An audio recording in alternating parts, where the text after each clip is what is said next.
Get him, get him. Oh my God! Calm down. Come here, come here, come here, come here, come here, come here. Oh, yeah! Yeah, dude! Dude. 6 pounds, 11 ounces. Oh, 2 points. Oh my. Limp. That's what I've been waiting for all day. That's over 6. True. And that one's. Oh, here he goes. Go! Good? That's a big fish. Full hand on tail. Yeah, it looks sick. Good to go. Look how broad that thing is. I wonder if that was the one that followed me in. Beautiful. Oh my God. Holy sh! God. What a beast. Oh, wow. That might be a 4. That might be a 4. Yeah, it's a 4. You guys show that off too. 4 pounds, 12 ounces. Holy. Oop. Another good one. Holy sh! What the?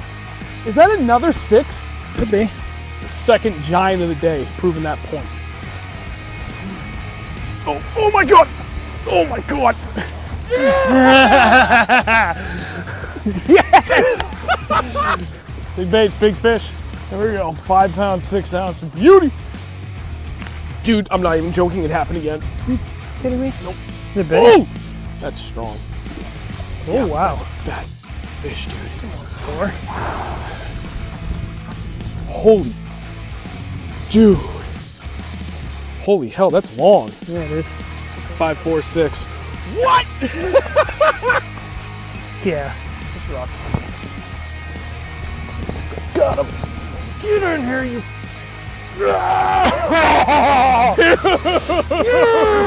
There's another 6. You. That's a big fish. 6'10". Woo-hoo-hoo. A little fatty. And there it is. How's everybody doing tonight? Hi, everybody. Welcome back. Oh, I did not fix that camera. I'm going to have to fix that in a moment. You know what? It's fine. It's good enough. Hi. We're going to be doing a lot of map studying later, so it it doesn't even matter. It'll be fine. Oh, no. I forgot to silencio my own phone. Now I'm the one breaking the rules. Oops. Oh, man. Anyway, weather's getting a lot nicer. Hopefully everybody's out there getting on them because it has finally turned around for us. We can do that recap shortly. Before we get going, for everybody that is here watching, whether you're on YouTube or Facebook, obviously, as always, thank you very much for being here. Greatly appreciate you all. Do me a favor, leave a like on it wherever you're watching. Either way, it helps immensely. It's helping the YouTube channel grow. It's helping the Facebook page grow. Doesn't matter. Either way, it helps. Subscribe if you haven't done so yet, and leave a comment, whether you're watching this now or after the fact. I respond to everything, although not in as timely of a manner as I used to be, but I'm mostly caught up. I got a few more things I got to get caught up on. We'll be good. Oh, let's see. So in the chat, I put it up. It should be on both Facebook and YouTube. At least on YouTube, I was able to pin it. For anybody that's still interested, we do still have apparel for sale up on our Shopify website. So let me make sure if I can, let me nuke that and make sure that's there. Add. Yes. So I can actually show you guys this time what we still have. We do still have quite a few hats in both the current logo and then like that alternate logo I did, the square one that actually says Reel Nothern Bass with the smallmouth kind of silhouette inside of it. That is not a new logo. I don't want anybody to think that. It's not taking over the original. The original is here to stay. But I like the idea of doing alternate logos every once in a while. And I had this idea in my head kicking around for a while, and with the help of my buddy Chris, I was able to finally execute it and make it work. So I was able to roll with it. And then the guys over at Coed Sportswear absolutely knocked it out of the park, getting everything done for the New England show. I still have some stuff left. All the hoodies sold out. Those are gone. But we have hats, and we have T-shirts. Still have quite a few T-shirts, actually. And they are the Gildan Hammer. It's like a it's a heavyweight T-shirt. It's a really, really comfortable shirt. Every time I get T-shirts printed, I go with these. Because they're comfortable, and they're freaking durable. Like, they hold up really well. They don't really... You can stretch them out, but they don't get like stretched out just from wearing them through the day like cheap T-shirts do. Like when your neck gets like... Oh, bleh. dude. There is nothing in the none world of that bothers me more than when the collar in your T-shirt gets stretched out. I want that thing almost choking Throw me. it out at that point. Yep. So that's why I go with these all the time, and they work great. So for anybody interested, It's right there in the link or in the comments. You can go to it either way. And yeah, anybody that does that, thank you. Greatly appreciate you. Let's do a quick weekend recap. We caught fish. We did. Bunch of them. And we both caught a donkey. Yeah. High five. We don't suck. Dude, starting to question everything the last couple of months. Yeah. Just a little bit. Dude, we're not going to recap it too much. Going back to trout. Dude, it was bad. It was bad, but it doesn't matter. Anyway, we got it turned around. The one thing I will say was, at least for the day we went out, the wind was ripping all day. Jerk bait for all but 2 of the 13 that we caught. No, 12 that we caught. And Andrew caught 2 in a blade bait. And his biggest, which we figured was like 4 pounds, 2 ounces, pretty close to that. Dropped it right on his noodle and he ate it. Yep. So I remember when I made the post, I was like, we only got 1 on forward-facing sonar. And when I was editing, that's a lie. There was 2 on forward-facing sonar. Because I remember we were moving up to a spot, and I saw 3 blimps out in front of me. And I had my jerkbait at the race. I fired it out, twitched it right down, and immediately one came out and grabbed it. And it was like a 3-ish, I think, on that one. Maybe it was a high 2. Either way, not a bad fish. But that was it. Out of the 12, we only had to rely on, well, I wouldn't even say rely. We only used forward-facing sonar twice. Technically once, because the one you caught was literally right below the boat. Literally. There was like 5 or 6 big fish that came right below the boat, and I was like, well, I missed them. And then all of a sudden I see the little nose poking out, and I was like, ooh, blade bait. Dropped it. And as soon as the blade bait came down, it was just like right in front of its face, and I don't even think it hit the ground, hit the bottom. It just slurped it up, and I mean, it slurped it up. It was down its gullet. Dude, that was amazing. Both of them you caught like that. You came up, we netted the fish, and I was like, where's your blade bait? It's gone. Coming out of its butthole. Passed right through already.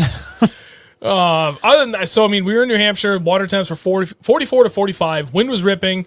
Bluebird skies most of the day. Didn't even get to sniff on a jig all day. We tried a bunch of different things. And I mean, at one point I was throwing like a million different variations on a Ned rig just to try and get something going. Nope, just a jerkbait. Specifically a Megabass Vision 110. So got it down a little bit deeper. I think the quickest we caught, that was that one fish I saw in forward-facing sonar, took less than 10 seconds inside that pause. Every other fish was at least 10 seconds. Most were closer to 15, and a couple took like 20 seconds before they would bite.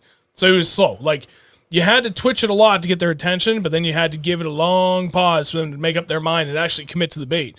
But, dude, when they took it, like, they hit it, they took it, and they ran the other way. So it was definitely on. It was good. And Alec, I'm really sorry.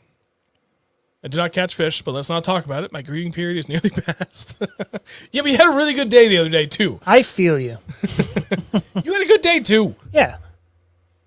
Previous days were not good. No, for either one of us. Terrible. Bad. So, I mean, that's pretty much it. In a nutshell, we caught fish. Did I say 2 different baits. Blade bait, jerk bait. That's about it. Yeah. 10 to 15 feet of water. Yes, thank you. I knew I was forgetting something. I'm pretty sure I said water temp. 44 to 45. 10 to 15 feet, like he said. Color didn't seem to matter, because our other buddy... Structure didn't either. No, it did not. We were fishing literally barren wasteland. There was nothing on the bottom. There was a little bit of grass, but it wasn't grass like clumps of grass. It was just like grass that tall on the bottom. Yeah. And that was it. They were just roaming. Yeah, big time. And we actually, surprisingly, we didn't see that many bait balls. There was only one cluster that we did find, and I think that was that one that I caught on forward-facing sonar. It was that one. We saw the bait ball and panned around, and I saw the fish. I chucked up a jerkbait, and I got that one. Mm-hmm.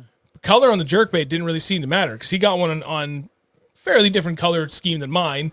I have no idea what color, the name of the color is, the one that I caught my fish on. I don't know the name of the color I caught my fish on. Yeah, not a clue.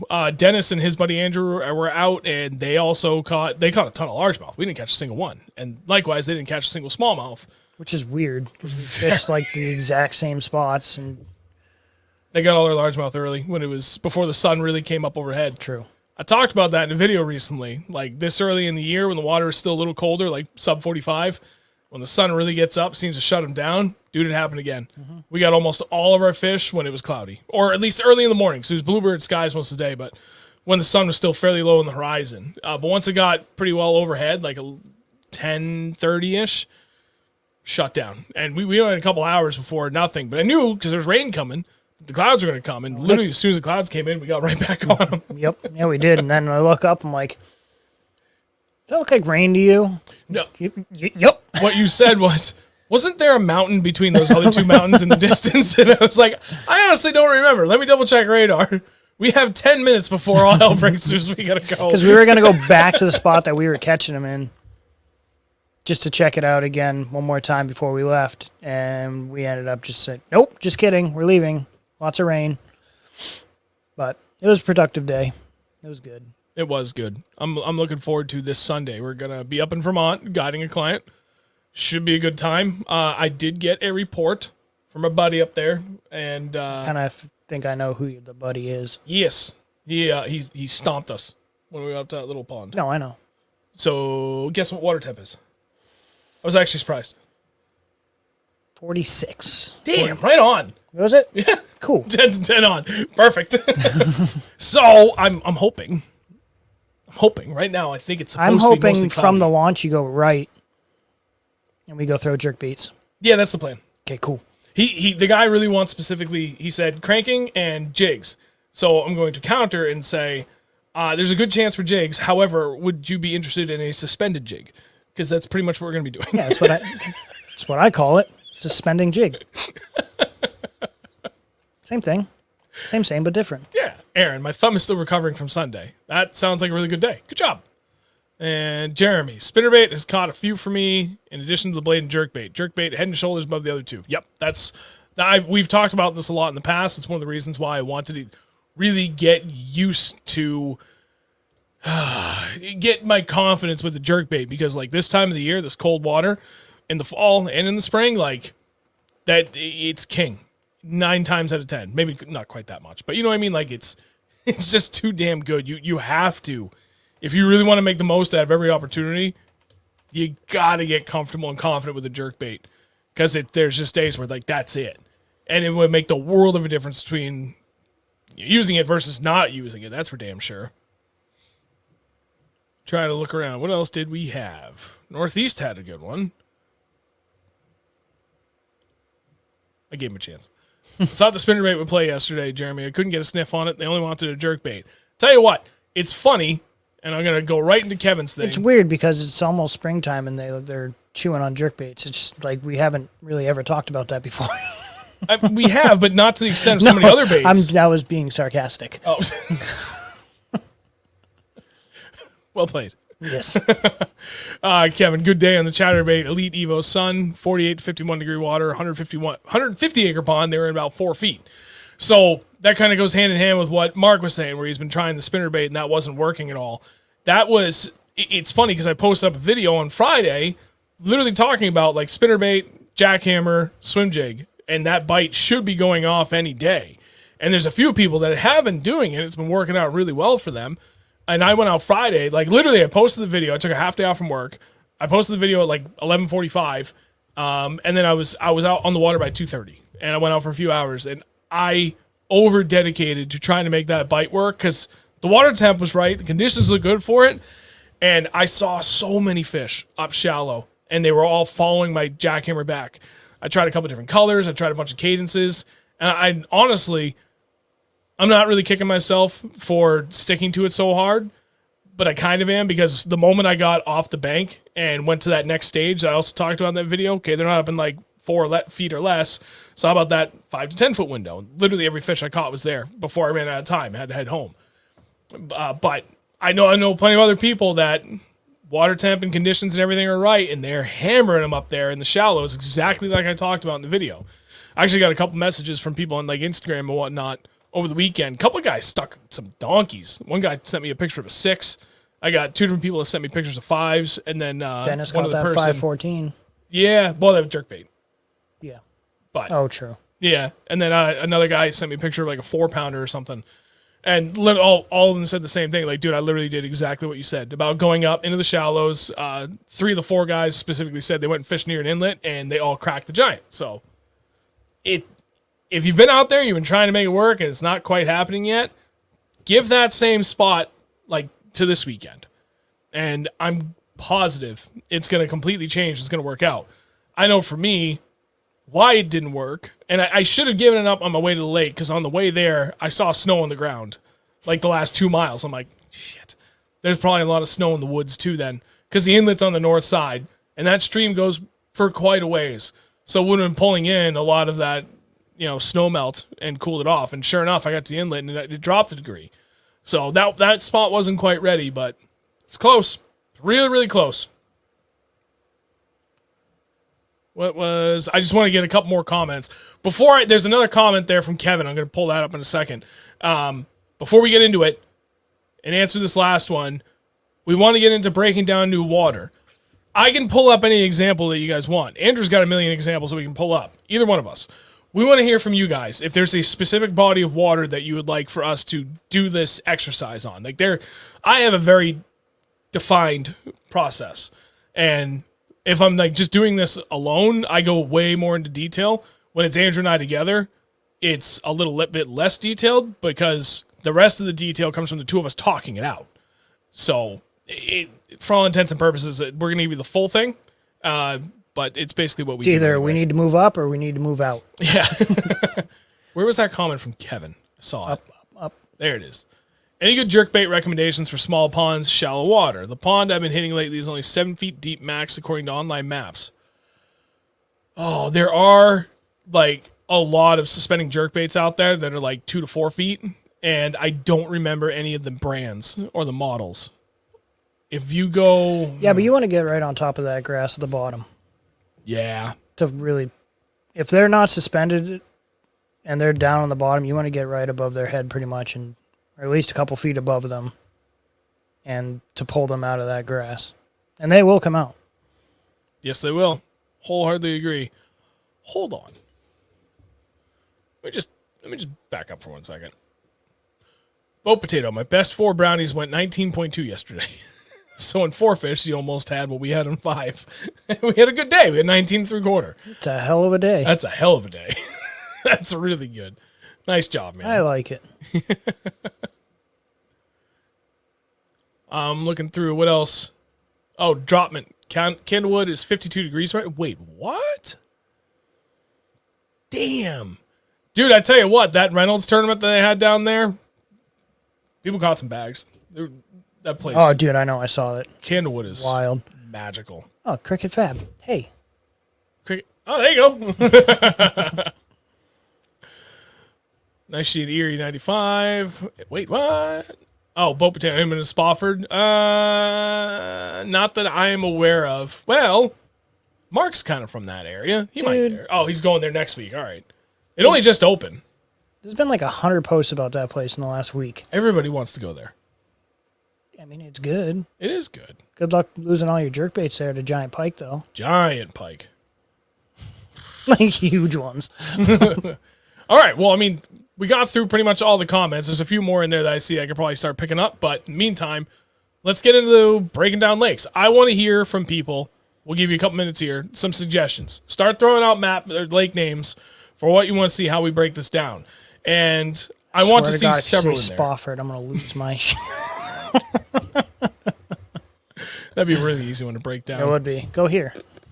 I mean, ideally, I want to leave this up to completely random chance. That ideally someone throws one out our way that we've never been to. I was thinking initially, yeah, I want that, but I also want one that we know really well that we're also willing to openly talk about. Toho.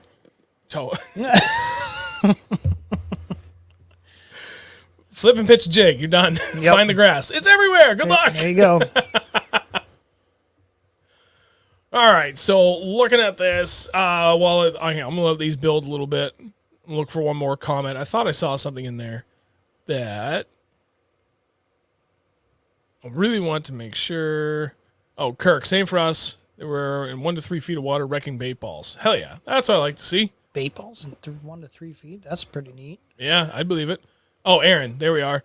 Jeez, my 5 largies went 29.29 with 20 over 5 and a bunch of 3.5 to 4.5. Holy crap. Good for you. That's phenomenal. So close to the dirty 32. Damn. Yeah, I'd kill for a day like that. That's for sure. for shizzle. Oh, here we go. Now we got plenty of options to go with. Let's see. All right, going to the top. Glen Lake, Franklin Pierce. Bashan Lake in Connecticut. Want to try that place soon. Newfound. Candy. Webster. Now, I'm not doing Newfound. We got a tournament there. I'm not telling you guys shit.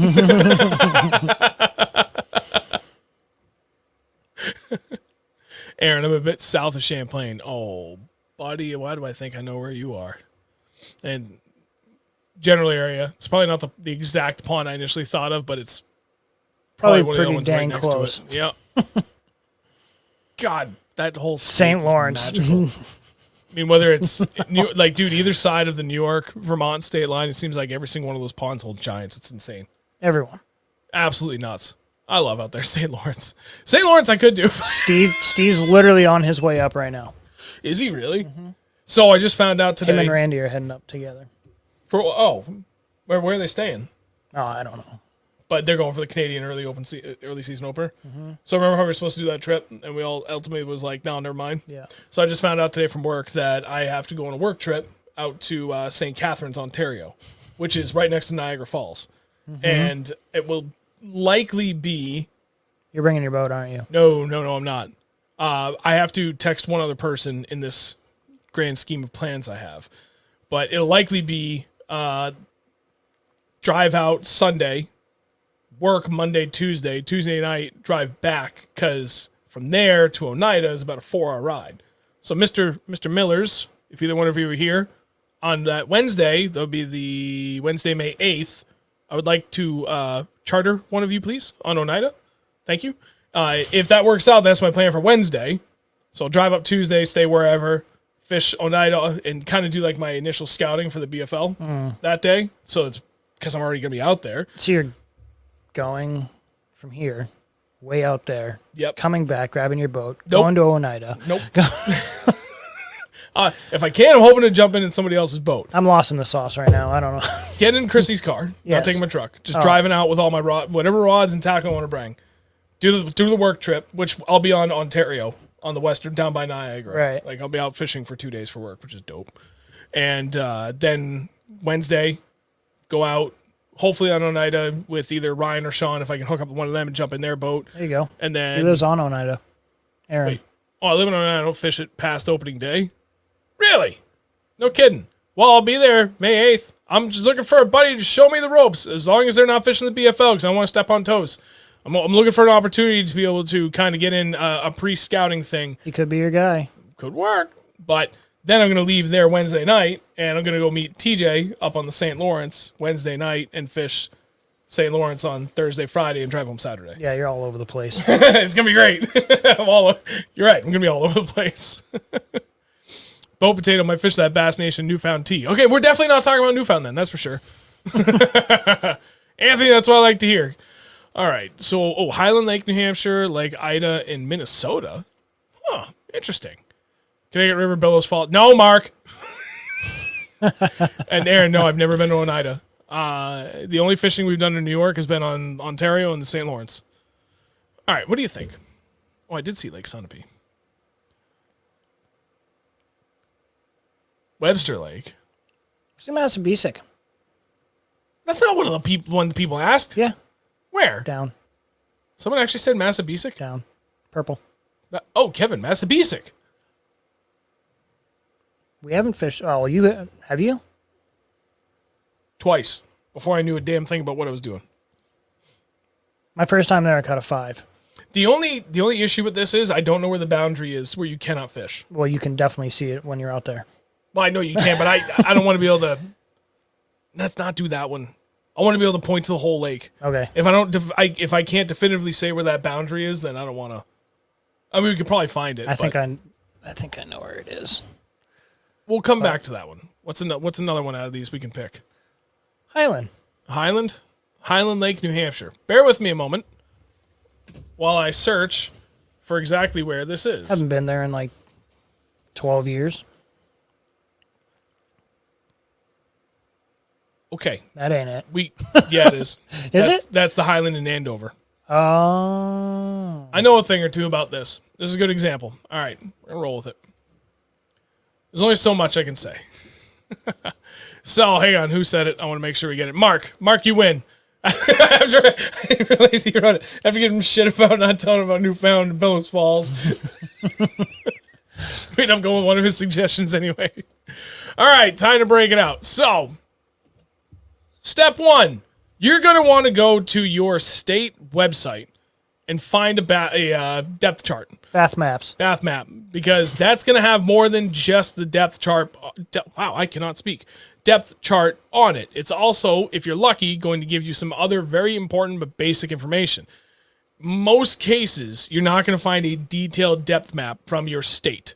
Usually you have to get that from either like Navionics or Lake Master or whoever you use for your maps. New Hampshire's pretty good. Pretty good. It's okay. It's not super in depth, but it does show you different depths. Like it does show you contour lines, but it's not super involved like Navionics or C-Maps is. Right. Hold on. You said Stoddard? Yeah. Oh. Yeah. Well, hang on, Mark. Which one are you talking about? Yeah, I know that's that the one I thought we were talking about. Well, yeah, he said, hang on. He said Stoddard. Oh, my God, Mark, you threw out somebody. Which one do you want? Do you want the one in Andover or Stoddard? I know both. He said Stoddard. Let's go to Stoddard. He initially said Andover. If I go back, Highland. Oh, okay. So, my bad. It says I saw an Andover Lake, and now there's Highland Lake, New Hampshire, in Stoddard. Okay. My apologies. We got this. We're going to start here on the New Hampshire Fish and Game website for all their maps. And they recently revamped this. So you can do it one of two ways. You can go to their digital, like the whole new map thing. I'm not a fan. I already know. I go look at satellite typically first, and then I come here because we're always kind of looking for like a general area we've never been when we're looking for a new spot to fish. So I'm doing this a little reverse from how I normally do it, but close enough. So let's go down and see Highland Lake, Stoddard. See, Highland Lake, Andover. Told you it was there. Yeah. Different. Voila. This is what our state brings us. I'm going to zoom out a little bit so you can see at least the whole PDF. So you can see everything that we have to work with.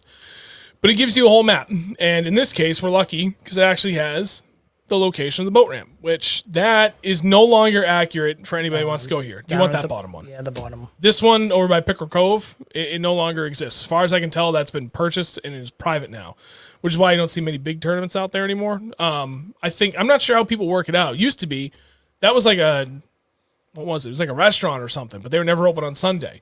But they had a ton of parking, and a boat ramp. So it's great. You could actually put on like a good sized tournament, nice, big, wide. I mean, it's all dirt, but boat ramp. Anyway, I digress. So this is the cool thing. Top right corner, zoom way in, give you as much detail as you can. Access, boat ramp. So that's good. At least to start off, it does indicate that there is a boat ramp. Yes, there are. I didn't know that. I've caught quite a few, actually.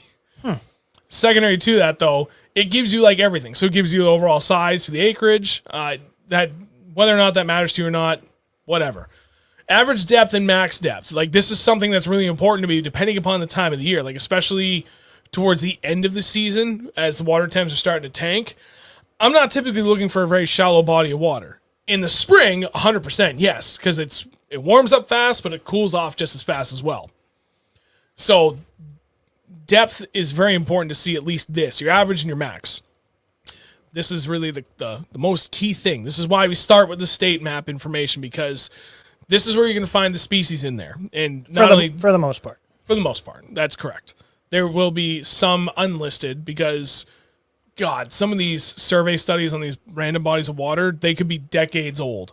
So there's probably quite a few other species in there that are not listed. But for the most part, it'll at least point you in the right general direction. Like some of these maps have, like back in the day when they were testing depths with a rock and a piece of rope, like literally. And then measuring the rope to see how deep it was. Mark Twain. Mark Trace. The old way. Jesus, Mark Trace. I don't know. I'm making shit up. Yeah, I know. So, important thing, they list all the species. So, I would say the first two are pretty easy. Smallmouth bass, largemouth bass. I'm pretty sure I know what all these are. What's that one? Eastern chain pickerel, brown bullhead, white perch, black crappie, yellow perch. Bingo. So, it's got all the right kind of forage that you would want to go for. And to me, this seems much more of a largemouth type fishery just based on that. If I'm seeing a lot of white perch and black crappie in a relatively shallow body of water, I'm thinking largemouth. Well, especially the yellow perch, that helps too. But if there's a lot deeper water too, that white perch and yellow perch combo would give me more hope for the smallmouth as well. But I don't know. We usually don't. I mean, if I'm going for smallmouth, I'm not really looking in this shallow body of water. Well, it's 30 feet, 30 feet. 30 Yeah, feet but still it's okay. You'll see. There's one tiny hole. Oh, is it? We'll get to that point. I So only fished it once, so I don't know. Okay. In a tournament that we won. Oh, yeah, I forgot about that. Jesus Christ. What was that, 6 years ago? Dude, that was a lot longer than 6 years ago. 7 or 8 years ago. That was then. probably 10 years ago. No, it wasn't that long ago. Has to be. No. Couldn't have been. Anyway. Step 1. 2014. That was Go- 24. Yeah, dude. I don't think it was 2014. No, because we have a video of it, I think. Was that pre-channel? It's pretty damn close to pre-video, pre-channel. We When do we have a get to a video, but point- we had one camera. Then it had to have been after 2014. It would have been 2015, 2016. Okay. So it wasn't 10 years ago. 10 years ago, almost. My guess of 8 years was closer. Okay, we're step 1. Go to your Fish and Game website for your state. At least just search the lake, the town, and then depth chart, depth map, whatever you want. Eventually, pretty much every state will have this basic level of information. Massachusetts is actually really cool because almost all of these that I find, they actually have like a write-up too for like when they found a lot of this information, when they did the species study, whatever they want to call it, and that some other general information. It's like good for paddling, or the boat ramp is not great, or it's electric only, like some really important information. If for New Hampshire, they don't always list what the restrictions are. So for access, it might say boat ramp, restricted boat ramp, or restricted access, something like that. So you'll have to do a little bit more research on that, and that's literally just using Google, searching the lake name, looking at like the town website, or literally anything you can find for documentation on that specific body of water, and you can find any restrictions. So from there, we're still on step 1 a little bit, but now we can at least, again, they have a depth chart, but it's not detailed. Like, this really does not give you a whole lot to work with. It kind of just gives very general shading, and that's it. So this doesn't help a whole lot, but at least you get an idea for the lay of the land, what kind of structure you're likely going to find. All right, step 1's done. Start with the state. Step 2, we're going to navionics. I don't think you necessarily have to have an account on this and be logged in and everything to be able to look at the bulk of the information. Left. What? Right there. Oh, there it is. Thank you. But this is where you're going to find it. That's so Island Pond. if you are That's Island Pond. logged in, Island Pond. Sorry, I'm getting there. It's at the very bottom. They lead into each other. There's 2 different options here. There's Navionics and Sonar Chart. Sonar Chart actually has all the greater details, and I believe that option you have to have had paid for this for a little bit, but I could be mistaken on that, so don't take my word for it. Just when you get here, hit the little sonar icon. If you see if it's on Navionics, go to Sonar Chart, because this is where you can get the bulk of the information for your depth. And now we're going to start looking around. Ooh, I like that spot. Yep. And at this point, I'm not even thinking about anything else other than to understand the lay of the land. Oliver, you will fish in New Hampshire one day. And we'll take you to I'm not sure what promised land, but we don't have many of them, but we'll take you to one. It's very nice. You have a very nice country. Why are you guys sharing so much info? This doesn't make sense. We're helping. So, again, we go through this and we look at it. If we know... We just make stuff up all day long. We don't know what we're talking about. Yeah, I don't know why you guys listen to us. We're done. This is all ad lib. We would literally pick this spot right now. If we were going out this weekend and we were diehard on, like, let's try for largies, and we'd never been here, but with the weather pattern being the way it is, Ooh, that's a good spot. things warming up, we would start looking for shallower bodies of water. We'd start looking at a map. Okay, what's relatively kind of close to home? Oh, Highland, never heard of that. Let's look at it. And we'd pull up the depth chart first. Oh, yep, largies, smallies. So it's got yellow perch, black crappie. It's got everything we want to see. Good, especially white perch. They tend to push up a little bit shallow in the early spring, which is good. Keep that in mind. Then from there, we'll just start looking like, okay, well, let's try and find a shallower body of water. I mean, it can be big as long as it's still shallow. It's still going to warm up fast. And from there, we just kind of poke around and see what it has to offer, at least for depth. And as long as it has a lot of varying depth in a lot of areas, but also a lot of shallow areas over expansive stretches, then that's like right up our alley. Big flats. Yeah. Like that. Kind of like that, but not in like a foot of water. I mean, dude, it just goes and goes and goes up there where it is.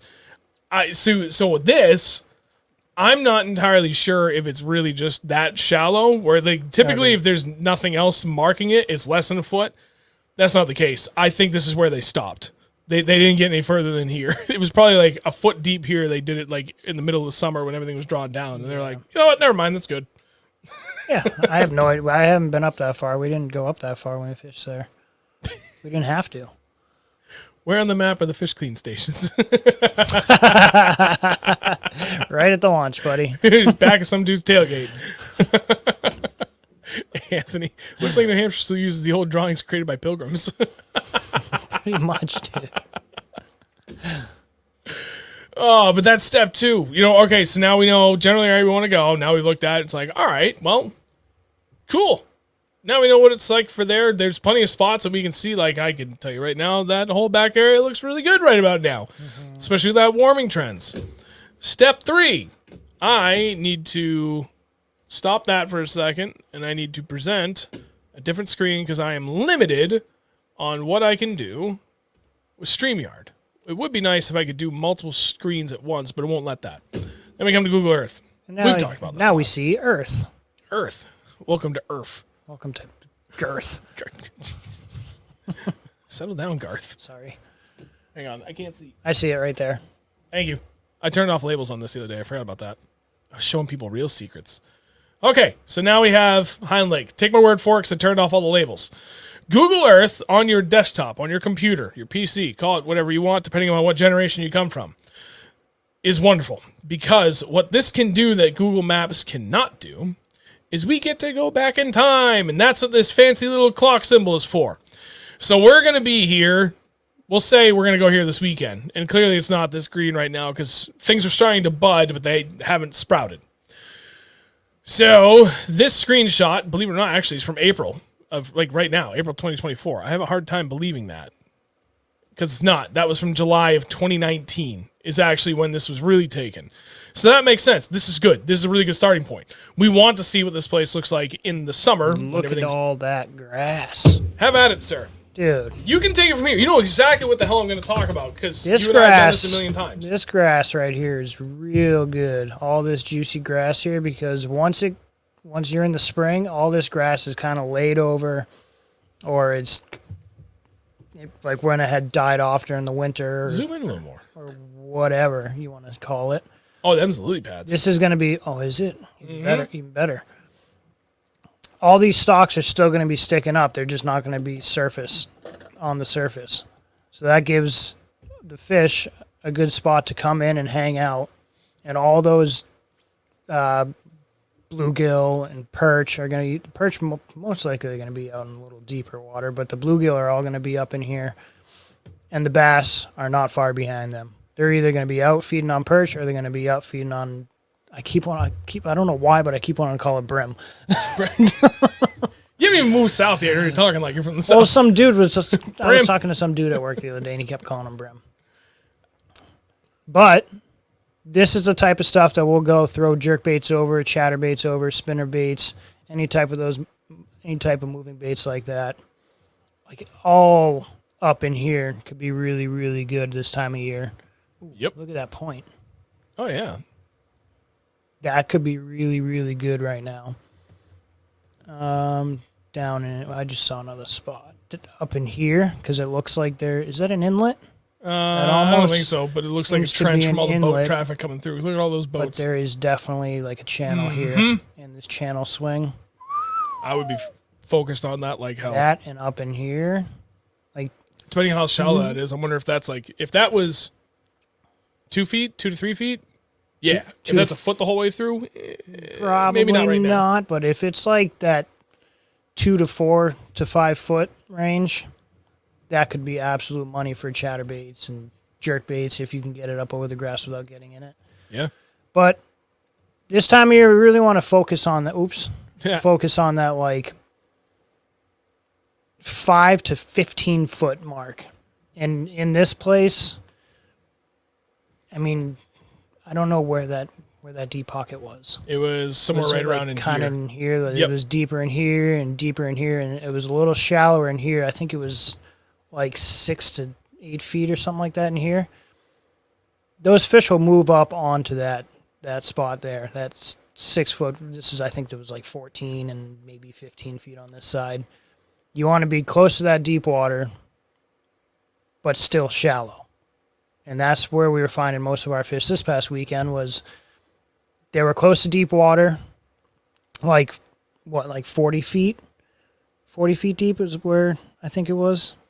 Where? On Sunday? Yeah. Yeah. Close to 40 foot of water, but we were up in that 5 to 15 foot. So they could literally be anywhere around this area right in here. Yep. I think that's enough examples for this time of the year. I almost got into the trap of just specifically talking about what we would do right now. But we're talking about breaking down a new body of water, like, period. So that's how we would tackle it now. How would we tackle it right now in the summer? So you just covered everything we would do in April, water temps anywhere from, we'll say, 45 to 50. Now we're looking at summer. Because talking about on either side of the spawn and during the spawn, like, I'm sorry, if you can't figure out a bite right around then you've got bigger problems. During the spawn, easiest thing in the world. Immediate pre-spawn, oh my God, it's just about as easy as it can be. Same with immediate post-spawn. Now let's talk about like let's talk like 3-4 weeks after post-spawn. So right about when this was taken, now we're talking like end of June, early July. These fish are completely done. Spawned out, ready to munch. And we'll even bypass the bluegill spawn. Just straight like summer pattern. Straight summer pattern. They will be. You see these little guys right here? All these little dubers. The docks. All these little things called zoom docks. way in. You got room. Can you? I'll be right back. Can Yep. I? Yeah, you can zoom way. Those fish are going to be up under docks. They're going to be out in this grass. They'll be out right here. As you can see, there's a channel swing right here. They'll be on that channel swing. They're literally going to be everywhere. Like in the shadows. Pretty much anywhere that you can put a bait, it will most likely be. But those deeper pocket, I don't remember where the hell that deeper pocket was. I think it was right here. Those deeper pockets where it's shallow and deep, you're going to find them on those drops. They're going to find them up on top. You'll find them all on these docks. You can't go wrong in the summer. Realistically, I mean, when we were here, what did I say, 10 years ago? I think he's wrong. We fished all in here, and this isn't super deep. This is maybe only, I think, 4 to 5 feet deep in this area, and we fished this entire area, really, tossing, I think it was baby brush hogs up in the grass around docks and up under docks. And that's the pattern that we found that day. And it worked. I think Sean got a few on jigs because there are rocks in here. You got some on jigs that day, didn't you? I believe. Because I remember I was throwing a baby brush hog. Do you remember who I am? Yeah, but I was throwing that baby brush hog little duber. Just straight Texas rig. Texas rig, too. Killing it. But yes, I did catch them on jigs. And it was working. These fish will literally be in this place. They could literally be anywhere. Anywhere. One thing. Keep in mind, the first example that we're taking on right now is perfect for like what I would consider shallow water largemouth. Dirty water, like kind of tannic, really. I mean, it's a place we're fairly familiar with. We haven't fished there in, now at this rate, 8 years. 10 years. 8 to 10 years. I'm gonna stick to it. I'm gonna disprove it. I'm gonna find it on my phone in a second. And Dick. So give us a smallmouth body of water, like a bigger, deeper lake, and what we can tackle that next. We can cover it from both ends of the spectrum too. Yeah. Not Newfound. No. Okay, so you covered middle of summer. We could do Merry Meeting. Oh, we could do Merry Meeting. Ooh, that's a tough one, too. I've fished there once. That's actually a really good example. We should do two. We should do two different bigger bodies of water. One like a Merry Meeting, which is a giant featureless frickin' bowl, and then something with a lot of structure, like a Newfound type lake. But I'm not doing Newfound. Okay, so you covered the middle of summer. Hit fall. Fall. Ain't that much different. Chatterbaits. Jerkbaits. Spinnerbaits. Topwater.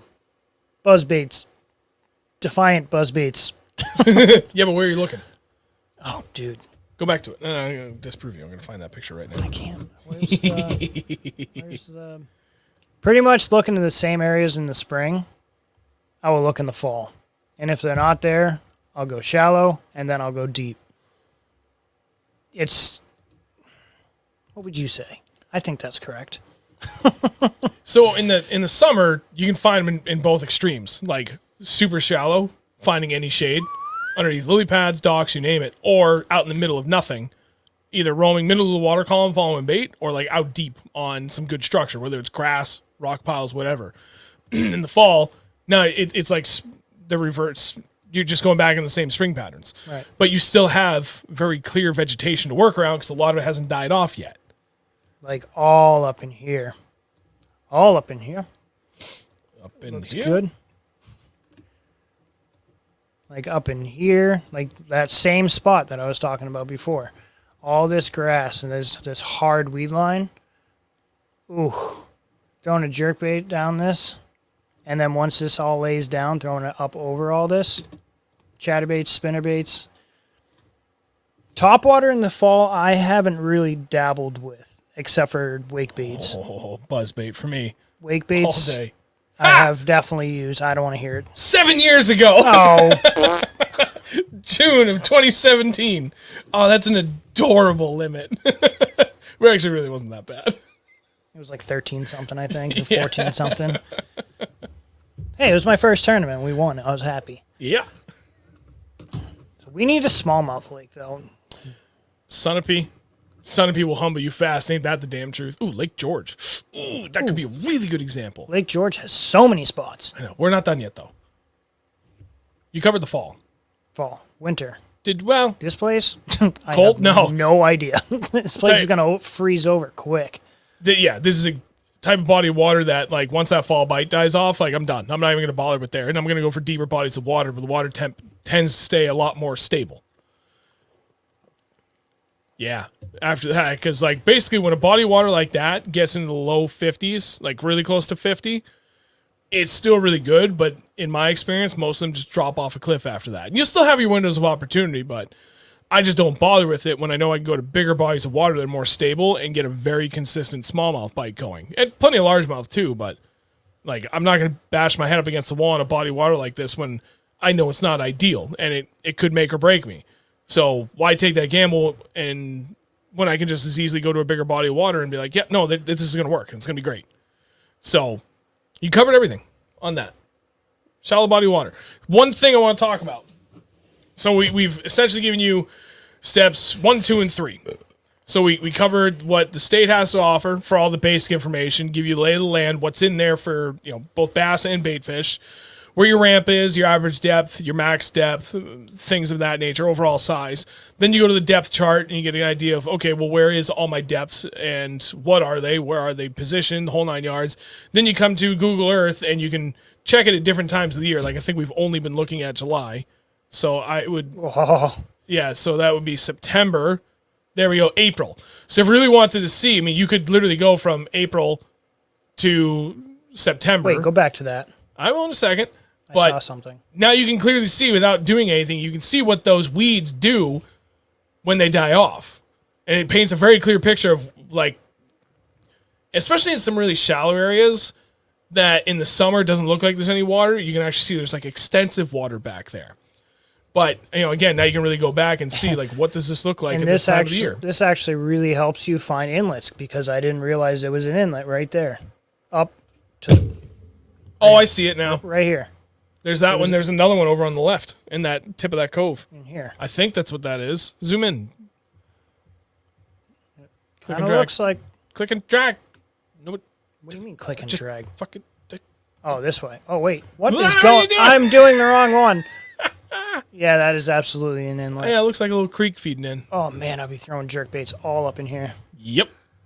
So I'm sorry I didn't show it earlier, but that's the beauty of it, because you can go back and you can see how the vegetation continues to improve as the weather gets warmer and the water gets warmer. But then most importantly, coming back and seeing what it looks like when there is no vegetation. And especially this, here, hang on, up in the top. No, stay there, where you can see that sand flat. And then where it says 2019 up on the top, Yep. click that arrow. This one? Yep, it's just going to go forward next.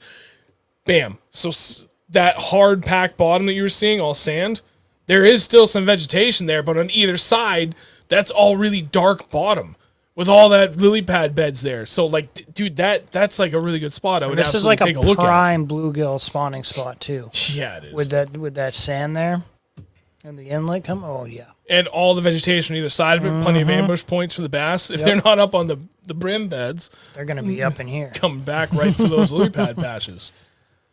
This place is cool. We should go fish there this year. I don't want to put my big boat in there. It's very Okay. shallow and scary. Okay. There's too many other places. No, we're going to Maine. Remember? That's what we're supposed to do this year. Oh yeah. We've been True. talking about it for years. You're leaving at the end of this year. gotta We get need your- to adventure into Maine. You gotta get your sticker. That's easy. Okay. Get it done. Okay, so there you go. That is the other half of how we do this. do I'm gonna newbie. Stop that screen. Well, let's take a gander. So we had Seymour, Quabbin, Sunapee, Lake George, Little Sunapee, Maury, Fairley, Memphremagog,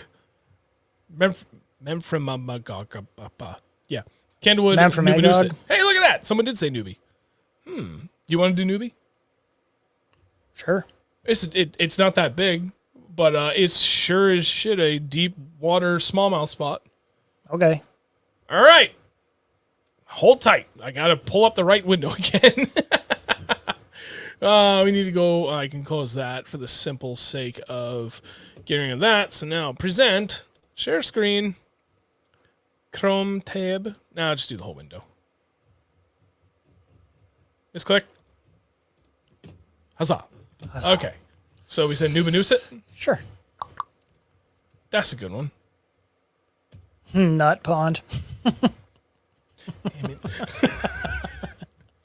All right, let's get a lay of the land. We've got everything. Actually, this has pretty decently detailed depth contours. It's actually not that bad. Yeah, boat launch there. So let's scoot over to the most important information. Access site to public waters. Access just says ramp.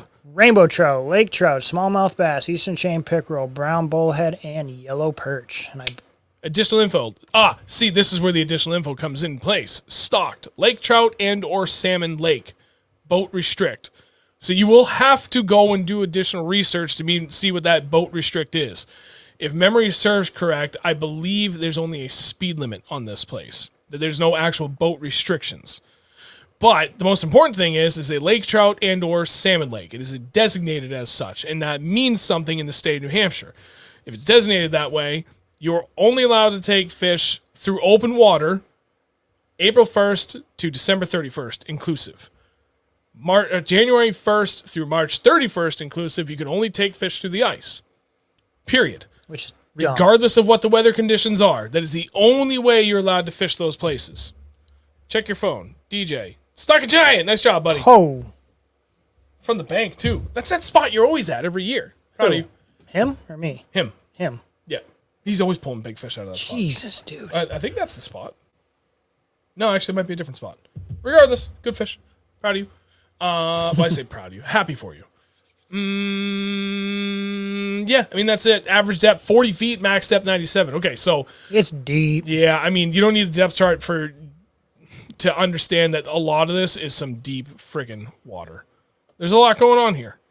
All right, so step one. Step two, avionics. I know where this one is. Very hard to miss. Deep. So now when we're looking at a body of water like this is where a lot of the map study on depth charts is much more critical than it is on a smaller body of water, especially for smallmouth.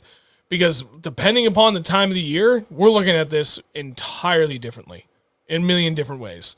And honestly, you could break down how we're going to look at this into like 5 or 6 different times of the year. My God, there's a lot of really good spots for right now, too. So let's start by looking at this from the current time of the year. If somebody wanted to go here this weekend, I would say a lot of those smallmouth are going to be somewhere from 10 to 25 feet at most, depending upon what the water temp is. It's a super deep lake, so the water may be holding pretty cold. True. So they could still be in wintering mode.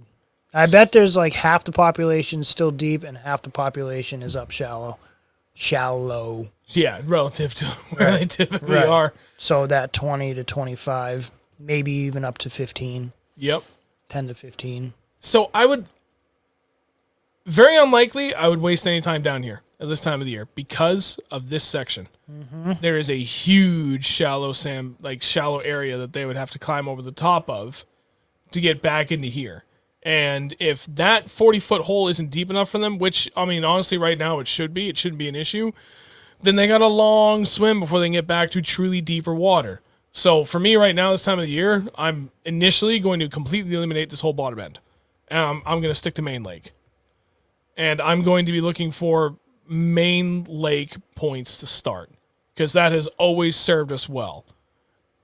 And what I'm seeing, without going into the details, there's a lot of options. Oh my God, there's a lot of options. Lots of options. Not only steep main lake points, but like right here, this is what I would consider, wow. I think, unless you completely disagree, I think this would be a good starting point for like a highest probability for success because it's got this giant flat point.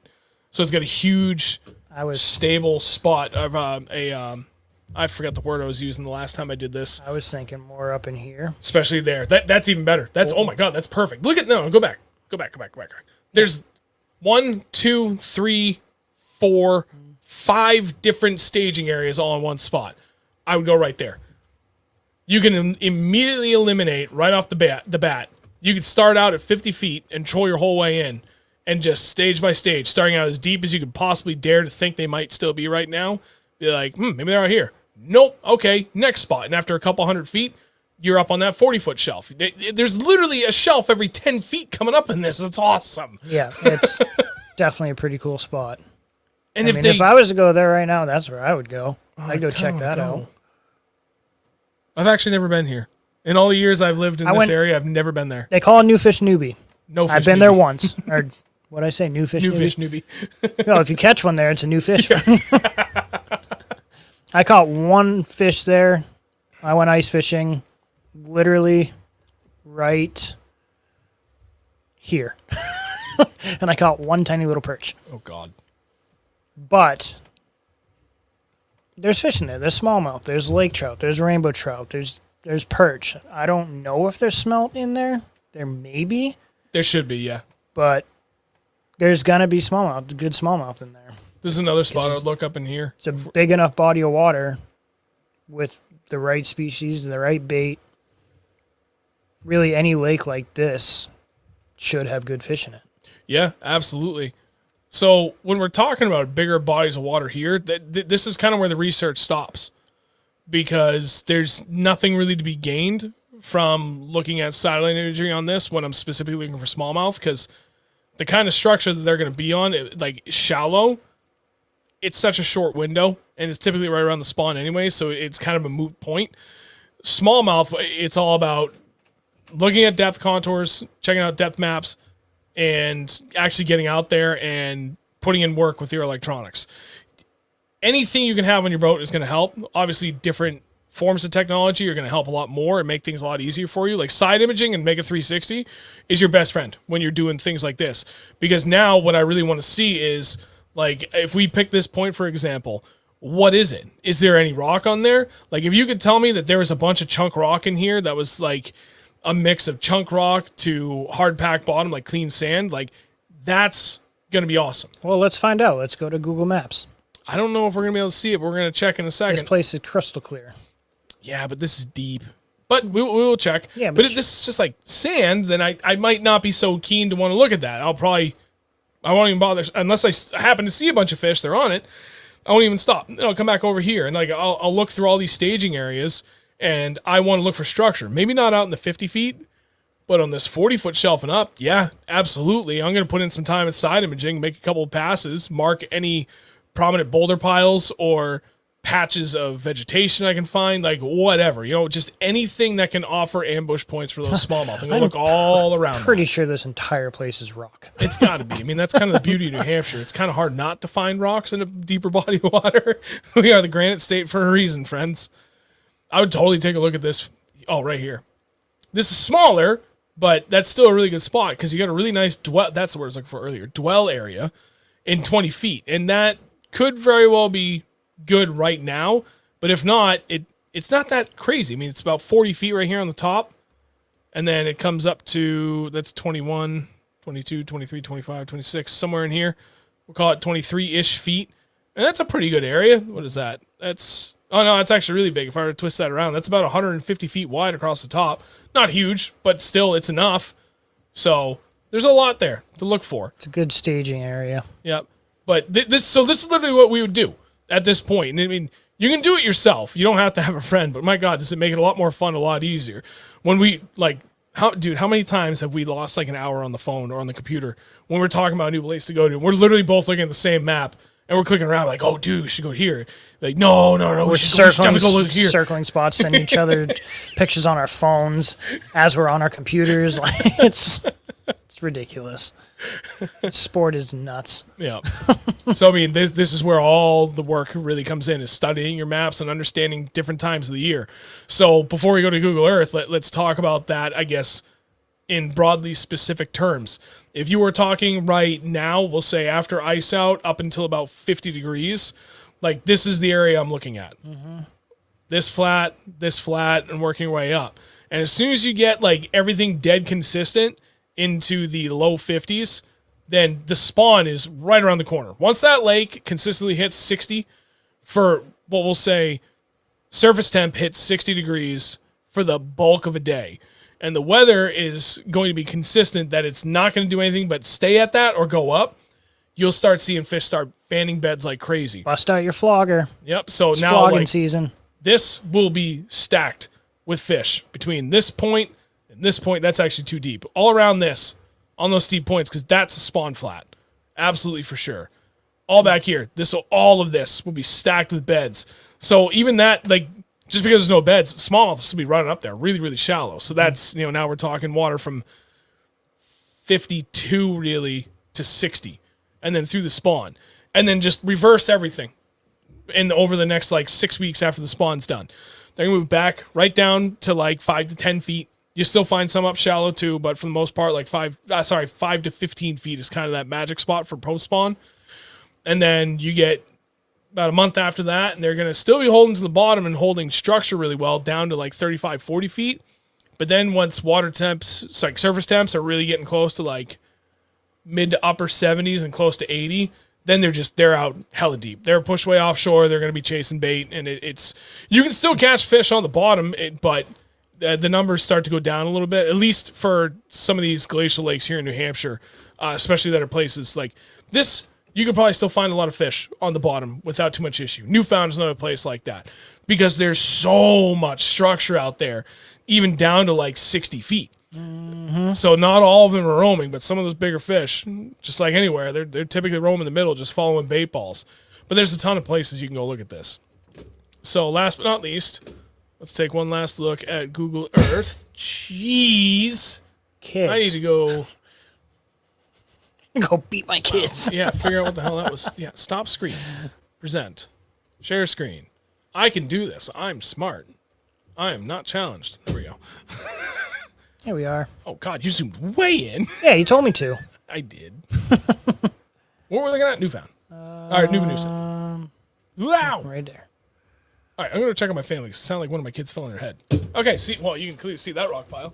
See if you can't verify on that point. I think it was down the bottom. No, it was right here. Was it? I think you're right. Okay, have fun. I'll be right back. We talking about summer pattern? Yes. Summer pattern? Okay, well, first off, there is a big rock pile here, and I believe this was the one that was dropping off to like 40-something feet on each side. This is tapering off. This is tapering off. And this is, I believe, hey, look, a boat. And I believe this was kind of a shallowish flat, like 15. It could have been 40. I don't remember. But they will be all stacked up around in this.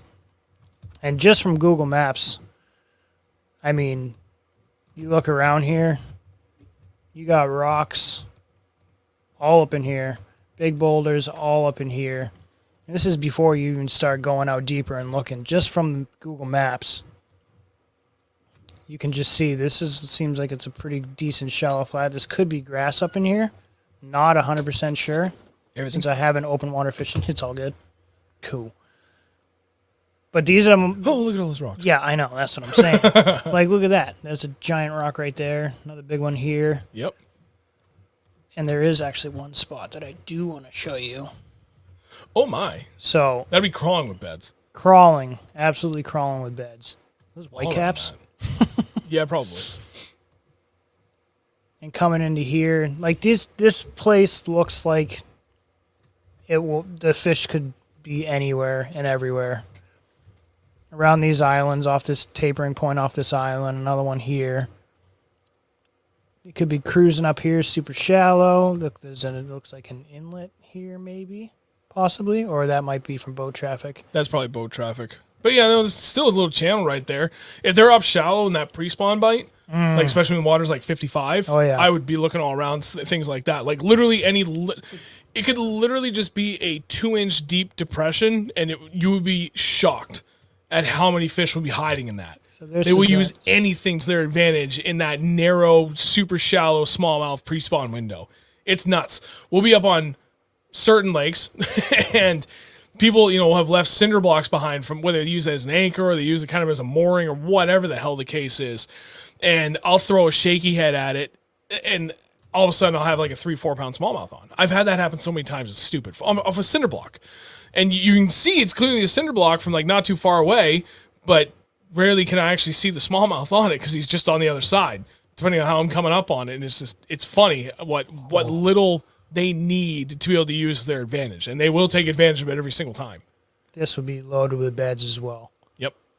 All the way down that bank, I would guess. Yeah, I would assume so. Because it's somewhat shallow, like... Yep, all that. All up in here. Gotta be. Look how clear this place is. It was, for the longest time, the clearest lake in the state of New Hampshire. And I'm assuming it probably still holds that. Yeah, this all looks super good. Yep. Like all up in this. The timber looks like it. Oh, yeah. That's that's the gist of it for that lake. I want to try and keep this specific exercise to about an hour. So there's one other lake I want to pull up just so we can kind of cover all of our bases. We don't need Google Earth anymore, so bear with me 1 second. StreamYard, I really wish you could hook me up here and make things a little bit easier. I'm going to preemptively get to that. And now I can present tab. So we're only going to look at one tab on this. So we can actually get a little bit better, so I'm not sharing my whole browser window. So Merry Meeting Lake in New Hampshire. It's a bowl. Like there is, I'm going to go through this relatively fast. Yeah, dude, it's deep. Like it's stupid. Let's go for Lakers. And this is, in my opinion, the very definition of a bowl.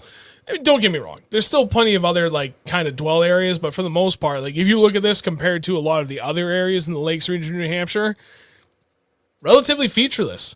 I mean, you have multiple areas over 100 feet deep. So how do you even go about breaking down a new body of water if this is what you want to do? This one's a little bit tougher because, yeah, I can tell you right now that's good at certain times of the year. Like everything up here, and many a tournament have been won. Dude, I've been up here and I've seen boats stacked. Everybody fishing this area. This is a body of water that there's only so much that you can do from looking at depth charts and satellite imagery and everything for the bulk of the season. This is where time on the water is going to be your best friend, and electronics are going to be your best friend. You do not necessarily need forward-facing sonar for anything, for that matter. Certainly will make things a lot quicker. You don't even have to fish with the damn thing, just to be able to understand what you're looking at and eliminate spots that have fish in it. It's worth its weight in gold for that. If you want to target fish with it, be my guest. It's fun to do every once in a while. You don't need it. You absolutely don't. Side imaging, worth its weight in gold. That's going to be one of the most valuable tools you could put on your boat for breaking down new bodies of water. So you can cover 300 feet of water at a pass to understand what's out there. And this is a spot where, again, there's only so many spots that are going to pan out for you, depending on what time of the year it is. So looking at a map, it's not really going to do you much good when you're looking at a bowl. You just have to go out there and put in the time to really understand it, and truly understanding what the forage base is in here. Like, if I didn't see yellow perch and listed and I saw smelt were listed, then that's going to be a little bit more challenging, because I feel like trying to find bigger schools of smelt, they can be all over the place. They could be stuck to the bottom. They could be on the surface. They could be, I mean, they could be 50 feet down. They could literally be anywhere. It makes it a little bit harder to pattern smallmouth when they're roaming, chasing those, because they, like he just said, they're everywhere. Yellow perch, if those are prominent in it, that makes things a little bit easier, because I feel like those are either middle of the water column or pinned to the bottom. So it's a little bit easier for me, in my opinion. But I'm intentionally trying to keep this as simple as possible, because otherwise I can overload you, and I myself can get overloaded on the water, where you're trying to account for too many variables, and you shouldn't. You need to eliminate as many variables as possible, which is why you do all this map study before you go to a new body of water. Then when you're on the lake, you just continue to eliminate a variable one at a time, and you shall be good. But that's I just wanted to cover a big bowl like Merry Meeting, just to really kind of point that there's only so much you can do without actually being out on the water. Yeah. Easy peasy. What he said. Hey, I can put the banner back up. Wait, where'd you go? Where is it? There it is. Huzzah. Hello. We're back. I don't know, man. I mean, now's a good time for any parting questions if you guys have them. But the gist of that, there's really only a couple tools you need. Oh, you know what? Before you go, one more thing. I meant to do this. It was a two-part thing. So we showed you Navionics. I need to present. Window. Yep. And let me get rid of the banner for a second because it's in the way. Hide comments. Okay, so we showed you Navionics. You probably already saw these up. If Navionics does not have maps for you, iBoating. I literally just searched that. iBoating. Like iPhone, but iBoating. And you eventually get to the iBoating GPS charts. And this can be really good too. It's very similar to Navionics. You don't need to log in. Like, I don't have an account on this whatsoever. And as you can see, I mean, what did I zoom in on? Stumpfield? There you go. That's got depth. Let's check a more important lake, like Winnie. Oh, yeah. It's not 100% accurate. I know there's a lot more contour going on in a lot of these places that Navionics would have, but still, you get the gist of it. It's got all the marker buoys. It's got very important information. Last but not least, and I have mixed feelings on this because it absolutely can blow up a honey hole, but it's invaluable, is Sea Map Genesis, the social map. I don't remember how to create an account on this because I created it when Lawrence was like kind of the people behind this. I still think they are. Their parent company Navico is the owners of this, but there's a part of me I think that maybe Garmin bought this. I don't remember. I think Garmin has their foot in it now. Okay. It's regardless. What I like about this is everything that you can see here, like anything. Okay, Little Squam. There's nothing but this one little blue bird. Someone marked one spot. But you come into Squam and all of a sudden almost everything's filled in. What this is with Lowrance and Humminbird and Garmin, there's this an option. I don't remember exactly how to get to it or what it's specifically called on all three of those, but you can create your own depth charts. So what you do is you go out, you turn on your side imaging, and you go through and you just do as many laps as you can while this is recording. Then when you're done, you export this raw data, the file, up to like the CMaps, and it will take that and create this. Now, unless I'm mistaken, the only downside to this is if you do this, it becomes available on the website for anybody to see.